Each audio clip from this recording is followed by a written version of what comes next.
maanta waxaan rabaa inaan kaa sheekeeyo sheekada dacsi badan. Sheekadan waxay nagu dhacday aniga walaalkay haweenada ka mid ah aniga joognakan gurigeena. Haweenkan waxaan guriga soo joognay aniga walaalkay ka yaro kaliya. Hooyadii aabe waxaan ku shaqeeyaa waliba xilliga habeenkii. Inta kadib waxaan daawanaynay filmaan horarka ah. Gaar ahaan walaalkay wuxuu jeclaan doonaa filmaanta caynkaas oo kale ah. Saatay si degdeg ah aynu waxu maqal shanqar qaybta guriga. Aadna waan u baqanay. Mana naqaan waxa sameeyno. Si degdeg ah aynu isku fiirin labadeena. Aniga wali cabsi nagu jirta. Inta kadib waxaan go'aansanay inaan ogaan shaqada ka dheerayd qaybta guriga si aan u ogaan waxay tahay. Ugu dambeyn markaan gaarnay qaybta guriga waliba waxaan furgurin qolkayga.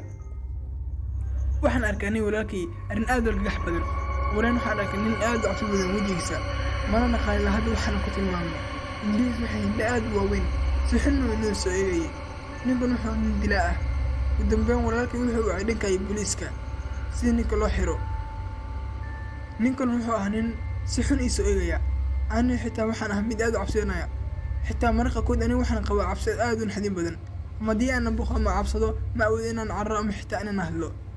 inta kadib ugu dambeyn waxay guriga imaadeen. inta kadib si wanaag guriga waxay imaadeen booliiskii.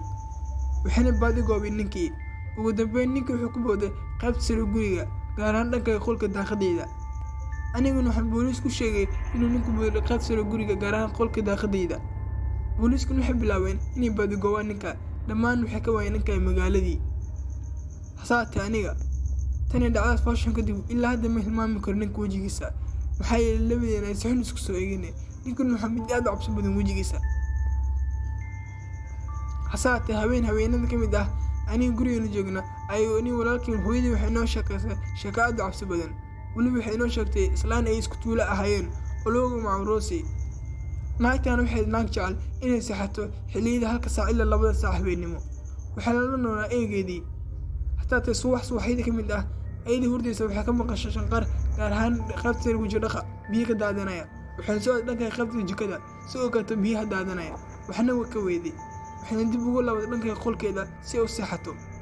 dhowr saac kadib waxay maqashay shaqartii mid la mid ah. wayna dhibsatay.